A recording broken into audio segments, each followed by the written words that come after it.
Olá, você do 7º ano, muito bem-vindos a mais uma videoaula de robótica. Hoje nós vamos continuar a partir do ponto que nós paramos na última aula, onde nós tivemos aí uma explanação do projeto, né? O projeto que pode ser usado aqui no nosso curso de robótica, o que nós vamos fazer com esse projeto, vamos automatizar ele. De que maneira nós vamos fazer? Nós terminamos de ver aqui a parte onde há a composição de peças, ok? E agora nós temos toda a parte de entendimento do que é a subrotina, ok? Então, aqui nós vamos continuar. Subrotina é um recurso muito utilizado em programação. Subrotinas permitem a criação de uma sequência de ações que poderá ser repetida sempre que necessário e quantas vezes for preciso.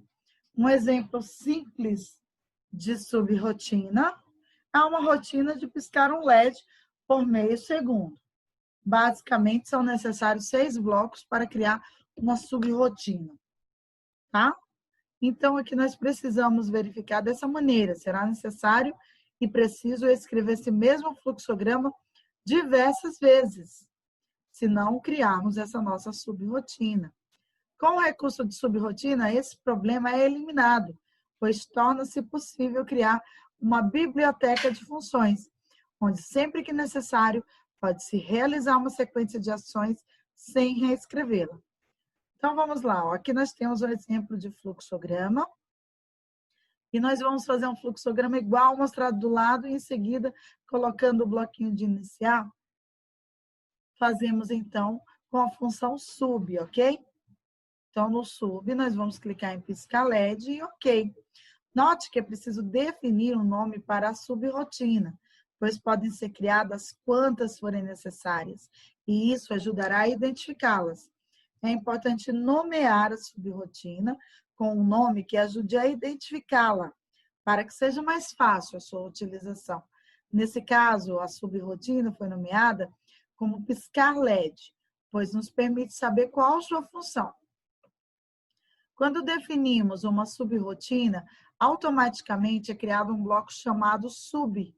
A necessidade de uso desse bloco acontece devido ao fato de as subrotinas não serem rotinas principais, ou seja, não começam com o bloco iniciar. Para que a subrotina seja acionada, é necessário criar uma rotina principal e inserir o bloco sub. Então, nós temos aqui a rotina principal e o bloco sub aqui do lado. Note que ao inserirmos um bloco sub, a área de trabalho, devemos definir qual subrotina utilizar e quantas vezes a mesma será executada. Nesse caso, nós vamos utilizar 5 vezes o LED, ok? No exemplo, foram definidos 5 vezes. Logo, o LED piscará o número de vezes determinado. É importante entender que a mesma subrotina pode ser utilizada diversas vezes e em diferentes pontos do fluxograma, onde o número de repetições dependerá apenas da sua necessidade. Fluxograma. Na nossa cancela serão usados um motor, um display de LCD, um sensor de toque e um sensor de ímã, e também um sensor de obstáculo. Seguimos, então, os procedimentos abaixo para darmos início ao fluxograma. No software Modelix System, nós configuraríamos a utilização do LCD como mostrado na parte 1. Mudamos, então, as saídas 8 e 9 para a entrada e conectamos os sensores de toque e de ímã, respectivamente, a essas entradas, como mostrado aqui. É preciso conectar o sensor de toque entrada 8, sem se esquecer de usar o cabo de entrada digital. É preciso conectar o sensor de ímã entrada 9, sem se esquecer de usar o cabo de entrada digital. Na saída 7, mudamos para a configuração motor 67 e conectamos o motor à saída M2 para o controle de motores com reversão, sem esquecer de conectar o controlador de motores ao Modelix 3.6. Então, motor conectado em M2, usando um cabo duplo, conectamos o hub da fonte de alimentação à entrada mais 6V do Modelix 3.6. Acionamos, então, o motor nos dois sentidos para saber qual comando faz a cancela abrir e qual comando faz a cancela fechar. Clicamos então com o botão esquerdo do mouse sobre a saída do motor 67 para acioná-la para frente e clicamos com o botão direito do mouse sobre a saída motor 67 para acioná-la reverso. Então, configuramos a entrada analógica 1 para a leitura em bits e conectamos o sensor de obstáculo nessa entrada. Posicionamos então o eixo do motor para que a cancela fique fechada. E agora estamos prontos para a programação. Criaremos duas subrotinas para controlar o funcionamento da cancela. A primeira subrotina deverá abrir a cancela, a segunda subrotina deve fechar a cancela. Iniciaremos a subrotina de abrir a cancela com um bloco inicial, porém selecionando a opção sub. Então, nós temos aqui o sub, abrir cancela e o OK. Nomeamos então a subrotina de modo a identificar facilmente qual a sua aplicação. Nesse exemplo, daremos o nome de abrir cancela para a subrotina. Então, sub, abrir cancela e OK. Pressionamos então o botão OK. Na rotina de abrir a cancela, devemos ligar o motor no sentido correspondente a essa ação. É importante garantir que os sentidos de acionamento não sejam trocados. No nosso caso, a cancela abre quando mandamos a saída motor 67 para frente, usando um bloco saída. Então, testamos no modo conectado e se o projeto se comporta da mesma maneira. Então, quando a janela aqui de bloquinho de saída abrir, nós temos o motor 67 frente e o OK. Devemos agora observar o projeto para não cometermos erros que façam com que o funcionamento da cancela ocorra de forma errada. Então, quando a cancela abrir, o ímã entrará em contato com o sensor de ímã, dessa forma que está sendo mostrado aqui. Isso resultará no acionamento da entrada 9. Portanto, devemos adicionar um bloco decisão à área de trabalho do Modelix System para verificar quando a entrada 9 estará ligada. Então, nós temos aqui o bloquinho de decisão, entrada 9, ligado, OK. Em caso positivo, ou seja, se sim, desligaremos o motor. Se não, continuaremos a verificar se o sensor ligou, fazendo o fluxograma voltar ao bloco de decisão. Então, nós temos aqui, até o momento, esse fluxograma. Então, quando colocarmos o bloquinho de saída, janela de edição, motor 67 desligar e o OK. Quando o motor estiver desligado, significará que a cancela está aberta. Portanto, devemos utilizar o bloco LCD para indicar o estado em que a cancela se encontra. Adicionamos um bloco LCD logo abaixo do bloco saída. Escolhemos a opção topo como a posição do texto e escrevemos então cancela aberta. Topo, cancela aberta e o OK. Adicionamos então um bloco aguardar de 5 segundos para que o carro possa passar antes de a cancela fechar. Então, nós temos aqui na janela de edição, aguardar 5 e o OK. Finalizamos com o bloco parar, então. E essa é a nossa subrotina que ficou dessa maneira. Sub, abrir cancela, mandar a motor 67 frente. Se a entrada 9 ligada, se a resposta for não, a pergunta continua. Se sim, acontece a ação de mandar o motor 67 desligar. No topo do LCD, cancela aberta e aguardar 5 segundos e então parar. É importante entender que toda subrotina deve ser finalizada com o bloco parar, pois caso seja feito um loop, o fluxograma ficará dentro da subrotina sem executar o resto do fluxograma.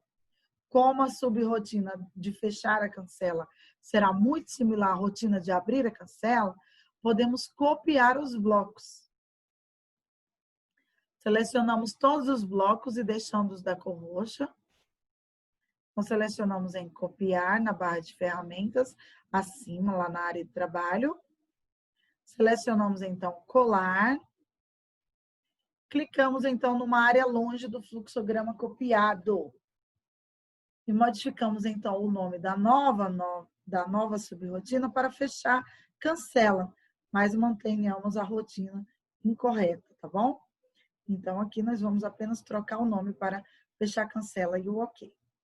Modifica o sentido do sensor para reverso, ou seja, lá no motor 67, o sensor vai ficar como reverso e o OK. Quando o motor estiver reverso, a cancela começará a fechar. Quando o sensor de toque conectado à entrada 8 for acionado, saberemos que a cancela está fechada. Portanto, modifica-se o bloco decisão para a leitura da entrada 8 em vez da 9, ok? Se ele está 9, a gente troca pela 8 e ok. Quando o motor for desligado, devemos modificar a frase do LCD para cancela fechada. Em vez de cancela aberta, vamos escrever então na janela de edição, cancela fechada e o ok. Mudamos então o bloco aguardar para 1 segundo em vez de 5. Então, com as duas subrotinas prontas, podemos criar a rotina principal. Rotinas principais são aquelas que se iniciam com o bloco iniciar. A nossa cancela deverá abrir quando o sensor de obstáculo detectar a presença de um veículo. Portanto, usaremos um bloco decisão para saber se a leitura será maior que 900. Então, nós temos aqui val 1 maior 900, ok.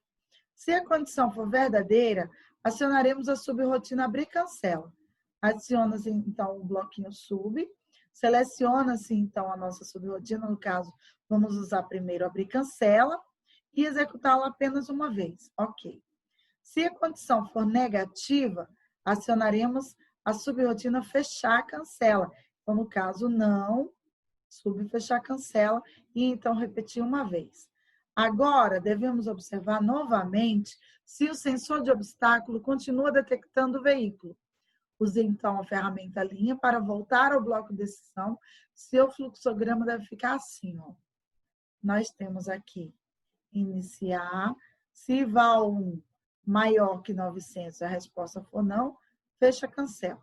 Se a resposta for sim, abrir a cancela. E, novamente, a pergunta continua aqui. Aqui nós temos a seguinte subrotina, que vai ser abrir a cancela, mandar a motor 67 frente, se a entrada 9 ligada, a resposta for não, a pergunta continua.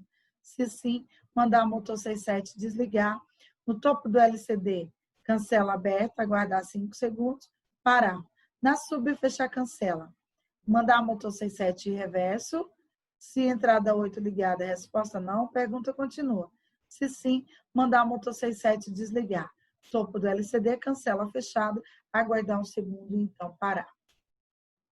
Então, agora nós vamos falar um pouquinho sobre o quê? Sobre o módulo Bluetooth. Essa aula tem como objetivo apresentar um recurso que muita gente não conhece, só conhece de nome, mas não sabe a sua funcionalidade.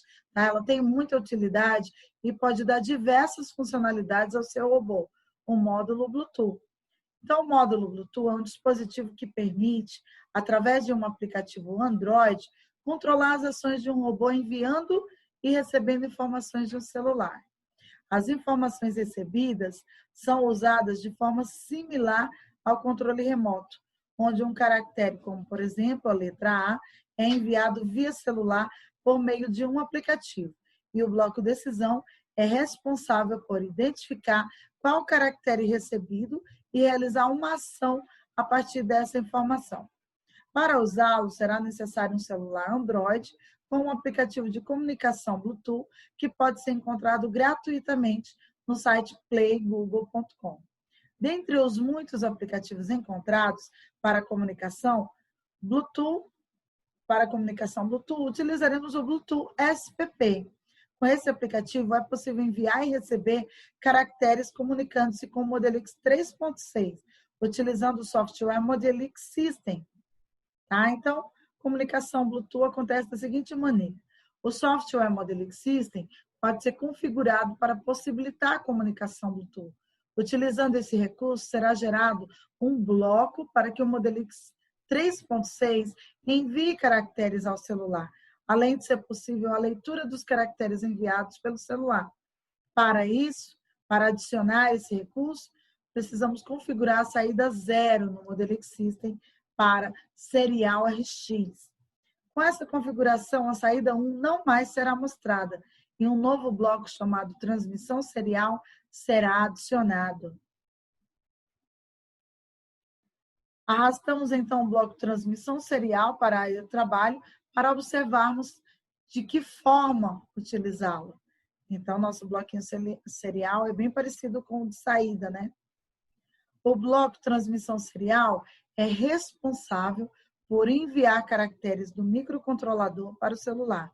Qualquer frase escrita na caixa de texto será enviada integralmente para o celular conectado ao microcontrolador e poderá ser acessada por meio do aplicativo.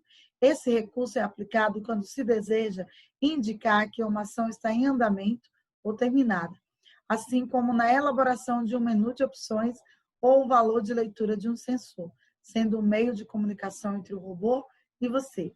Podem ser enviados letras e números. Para receber as informações vindas do celular, surge uma variável chamada serial RX. Essa variável registra um valor de caractere enviado pelo celular, funcionando como a variável IR vista na aula 5, sendo acessada pelo bloco decisão. Então, aqui, como vocês podem ver, sempre serão utilizadas as comparações de igualdade e diferença, pois cada caractere enviado pelo celular corresponde a um valor pré-definido. Nesse caso, a comparação acontece com a letra A, porém, para o microcontrolador, a letra A significa 97. Podemos saber a que valor corresponde cada caractere enviado pelo celular através de uma tabela que se chama tabela ASCII. Ela está sendo mostrada aqui para vocês e ela pode ser adquirida no www.lookuptables.com. Então, essa tabela aqui demonstra cada caractere enviado pelo celular. Cada um deles tem uma função, uma informação. Então, aqui nesse caso, vamos dar uma olhadinha? Então, nós temos aqui, ó, de 0 a 15, de 16 até o 31, do 32 ao 47, do 48 ao 63, do 80 ao 95, do 96 ao 111, do 112 ao 127. Então, vocês puderam perceber o seguinte, que letras minúsculas não são iguais às maiúsculas. Puderam perceber também que os caracteres estão aí de forma diferenciada. Eles não são iguais, ok? Então, essa parte onde eles não são iguais é o que difere, é o que define, é o que modifica a diferença de um para o outro. Então, na tabela SCI apresentada, temos os caracteres em vermelho e os valores em preto. É importante entender que as letras maiúsculas e minúsculas não possuem o mesmo valor, como, por exemplo, a letra A maiúscula, que vale 65, e a letra A minúscula, que vale 97. Então, nós temos aqui, como você pode perceber aí na imagem, letra A maiúscula. Cadê a letra A maiúscula? Vamos encontrá-la aqui, a letra A maiúscula, 65. E a nossa letra A minúscula, 97. O bloco decisão não reconhece letras diretamente. Por isso, as letras são convertidas em números correspondentes à tabela ASCII. Ok? Estrutura mecânica. Será usada a estrutura mecânica e os componentes e conexões elétricas da aula 7, parte 2. Será necessário apenas inserir o módulo Bluetooth ao Modelix 3.6 após o download. Então, o módulo Bluetooth deve ficar com a parte superior apontada para as chaves S2 e S3, como está sendo mostrado aqui, ó. Caso o seu módulo Bluetooth tenha 6 pinos, basta conectá-lo na entrada para 6 pinos mostrado acima. Caso o seu módulo Bluetooth tenha 4 pinos, conecte-o no centro, deixando 2 entradas livres, como mostrado aqui nas figuras para vocês. Ficando atento com a posição do módulo Bluetooth, pois caso conectar errado, ele não irá funcionar. Importante, nunca utilize o módulo Bluetooth enquanto o Modelix 3.6 estiver conectado ao computador. O módulo Bluetooth somente poderá ser utilizado após o download do fluxograma e com o Modelix 3.6 desconectado do computador. Ok? Então, até aqui. Na próxima aula, a gente vai falar um pouquinho sobre a programação. Vamos discutir a respeito disso, tudo que vai acontecer a respeito dessa programação com o fluxograma. Então, na próxima aula, continuamos. Espero que até aqui tenha ficado claro os objetivos aí da programação, do conhecimento aí da utilização das peças, da utilização dos blocos, da funcionalidade e que é muito importante perceber que a robótica ela não está presente só nos nossos estudos, ela vai além das nossas portas, tá bom? Um grande abraço e até a próxima aula.